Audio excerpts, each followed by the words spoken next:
कि क्रमशः 3 मीडियम हैं, एयर मीडियम है, वाटर है और ग्लास है, और उसके बाद फिर से एयर मीडियम है। यहाँ सर्वव्यापी जो मीडियम है, यूनिवर्सल मीडियम है, एयर है। एयर सर्वत्र है और बीच में हमने एक वाटर स्लैब रखा है, फिर उसके बाद ग्लास स्लैब रखा है। और प्रकाश की किरण क्रमशः air to water, water to glass and after that glass to air में रिफ्लेक्ट हो रही है। यहाँ पर प्रकाश की किरण आप देख रहे हैं PQ किरण मूल किरण है जो कि इंटरफेस एयर और वाटर इंटरफेस पर टकरा रही है। इंटरफेस हम कहते हैं जहाँ दो माध्यम आपस में मिलते हैं।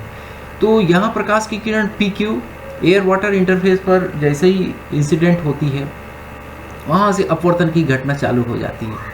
और यहाँ पर अगर ये माध्यम वाटर और ग्लास इंट्रोड्यूस नहीं होते तो प्रकाश की किरण आगे सीधी रेखा में जाती, जिसको हम बाद में इंसिडेंट के बाद बिंदु Q पर एक लाल रंग की किरण के रूप में हमने दिखाया, जो कि सीधी चली जा रही है। लेकिन वाटर और ग्लास मीडियम के कारण प्रकाश क्रमशः अपवर्तित होगी। और हमने पिछले वीडियो लेसन में देखा है कि जैसे जैसे माध्यम की सघनता बढ़ती है, प्रकाश की किरण अपवर्तित भी उसी परिमाण में ज़्यादा होती है। और जब विरल माध्यम, जैसे कि यहाँ एयर विरल माध्यम है और वाटर सघन माध्यम है, तो यहाँ पर ये जो विरल से सघन माध्यम में अपवर्तन हो रहा है, तो अपवर्तन के नियमों के ही मुताबिक प्रकाश की किरण क्रमशः अभिलंब की ओर झुकती जा रही है। अभिलंब की ओर झुकती जा रही है, उसके कारण क्या हो रहा है कि यहाँ पर आपतन कोण I है और यहाँ पर उसका अपवर्तन का कोण R1 है। और यहाँ पर हम जानते हैं कि ये अभिलंब खींचे गए हैं। इनका अभिलंब का नाम इसे देने की आवश्यकता नहीं है, लेकिन फिर भी अगर ज़रूरत पड़े तो ये MN अभिलंब कहलाएगा, MN अभिलंब। तो अभिलंब यहाँ पर इस बात को स्पष्ट करने के लिए खींचा गया है कि प्रकाश की किरण क्रमशः अभिलंब की ओर झुकती चली जा रही है। और हर अभिलंब चूंकि इंटरफेस पर 90 डिग्री पर खींचा गया है, तो तीनों ही अभिलंब जो है एक दूसरे के पैरेलल होंगे। इसलिए हम जानते हैं कि एकांतर कोण, यहाँ पर जो एकांतर कोण बन रहा है R1, तो यहाँ भी R1 होगा। इसका मतलब ये हुआ कि जब प्रकाश की किरण एयर टू वाटर में अपवर्तित होती है, तो उसका जो अपवर्तन का कोण होता है वही कोण वाटर टू ग्लास के अपवर्तन के समय में आपतन का कोण कहलाता है। यानी कि यहाँ पर भूमिका दो बार बदल रही है। एक बार R1 अपवर्तन का कोण है, लेकिन जब वही कोण हम वाटर टू ग्लास इंटरफेस पर देखेंगे तो वह पुनः आपतन का कोण बन जाएगा। फिर जब वाटर टू ग्लास अपवर्तन की घटना हो रही है, तो यहाँ पर अपवर्तन का कोण R2 है, जो कि क्रमशः आगे फिर से आपतन के कोण का रोल करेगी जब प्रकाश की किरण ग्लास टू एयर में अपवर्तित होती है।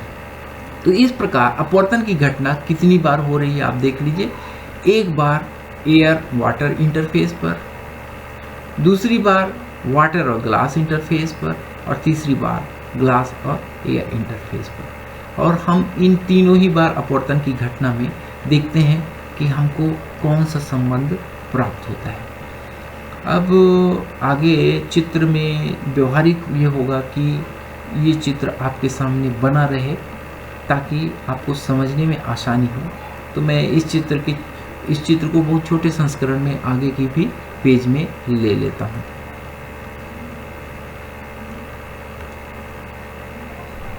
जब प्रकाश की किरण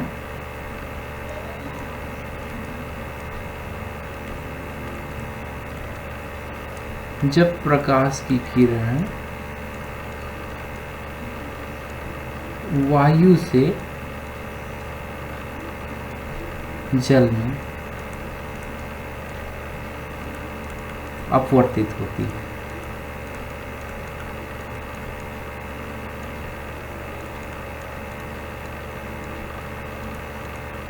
तब स्नेल के नियम से क्या होगा? स्नेल के नियम से। स्नेल नियम आप अच्छी तरीके से जानते हैं, अपवर्तनांक के लिए परिभाषित है कि प्रकाश एयर टू वाटर में अपवर्तित हो रही है, ए म्यू जी। उस स्थिति में क्या होगा कि साइन आई और अपवर्तन कोण क्या है यहाँ, साइन R1, ये ए म्यू जी के बराबर होगा, पहला इक्वेशन। इसी प्रकार आप आगे एज्यूम करते जाएं। अब यहाँ वाटर टू ग्लास में जा रही है, तो वाटर टू ग्लास में जा रही है, सॉरी यहाँ ए म्यू वाटर होना चाहिए।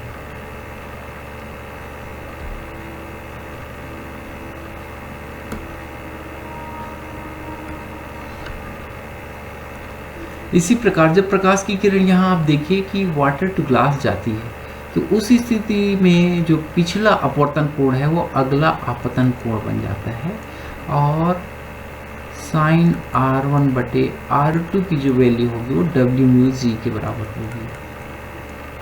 इसी प्रकार अब तीसरे इक्वेशन में हम देखते हैं।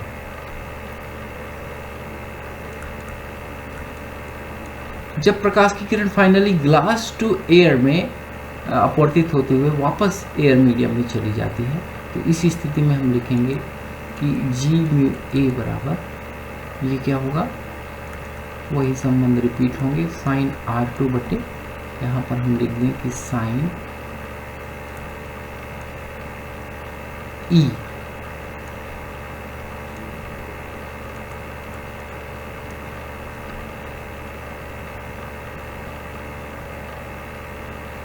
अब ये हमारे पास तीन इक्वेशन हैं। हम एक नया संबंध प्राप्त करने के लिए इक्वेशन 1, इक्वेशन 2 और इक्वेशन 3 का गुणा करेंगे।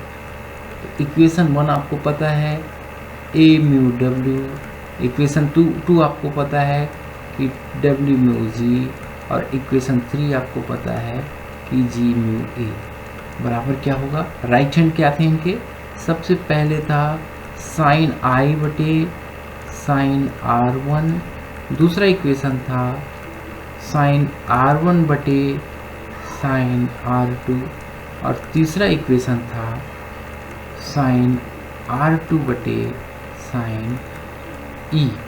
ई यहाँ एंगल ऑफ एग्जिट है कि प्रकाश की किरण फाइनली पुनः अपने विस्तृत माध्यम जो एयर है उसमें वापस जाती है, तो वहाँ पर हम एंगल ऑफ एग्जिट और यहाँ पर एंगल ऑफ इंसिडेंट। हमने पिछले आर्टिकल में ये भी देखा है कि एंगल ऑफ इंट्रेंस और एंगल ऑफ एग्जिट इक्वल होते हैं। प्रकाश की उत्क्रमणीयता के सिद्धांत के आधार पर हमने इस चीज़ को प्रूव किया था कि प्रकाश जिस कोण से आपतित होती है उसी कोण पर वो निर्गत भी होती है अपवर्तन की घटना के पश्चात। तो यहाँ हमको एक संबंध मिलने जा रहा है, बहुत इंपॉर्टेंट होगा। ये R1 साइन R1 कैंसिल हुआ, साइन R2 कैंसिल हुआ। अब इसके बाद हम देखते हैं कि हमको क्या मिला, A mu W into W mu G into G mu A बराबर मिला साइन आई अपान साइन ई।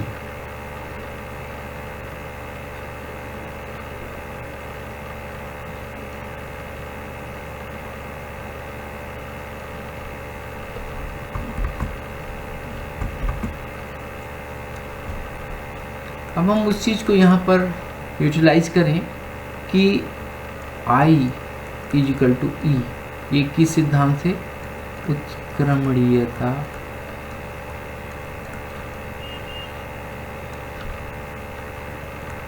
के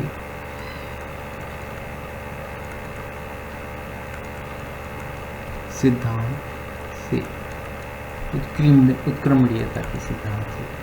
तो A mu W into W mu G into G mu A equal to हो जाएगा 1, क्योंकि आई और ई अगर बराबर हो रहे हैं तो दोनों कैंसिल हो जाएंगे।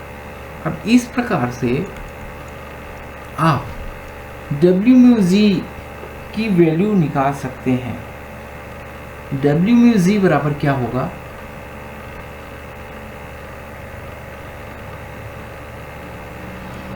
डब्ल्यू म्यू जी बराबर क्या होगा, 1 ए म्यू डब्ल्यू इंटू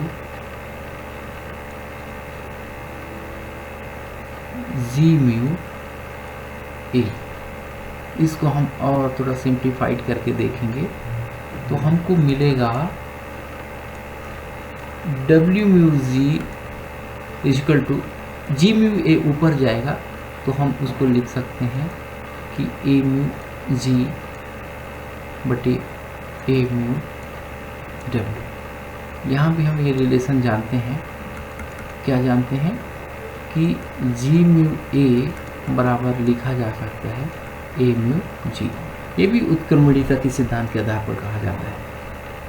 तो इस प्रकार जो हमको एक रिलेशन मिला वो बहुत महत्वपूर्ण रिलेशन है, और वो है कि डब्ल्यू म्यू जी यानी कि किसी एक माध्यम के सापेक्ष दूसरे माध्यम का अपवर्तनांक उन्हीं माध्यमों के निरपेक्ष अपवर्तनांकों के व्युत्क्रम अनुपात के बराबर होता है। यानी कि वाटर का ग्लास के सापेक्ष अपवर्तनांक, यहाँ आप देख रहे हैं ग्लास के और वाटर के निरपेक्ष अपवर्तनांक के बराबर है। यहाँ W और G का जो सीक्वेंस है, यहाँ G और W के सीक्वेंस के रूप में हो जा रहा है। यानी कि यहाँ पर जो संबंध है WG वो है व्युत्क्रमित होकर GW में जा रहा है। तो इस चीज़ को आप ध्यान रखेंगे, बहुत इंपॉर्टेंट रिलेशन है। तो आपको संबंध प्राप्त हुआ W mu G is equal to A mu G upon A mu W. ये बहुत सारे न्यूमेरिकल सवाल को हल करने के लिए रामबाण साबित होगा। इस संबंध को आप बार बार देखिए, काफ़ी इंपॉर्टेंट है, वार्षिक परीक्षा में भी पूछा जा सकता है। Thank you very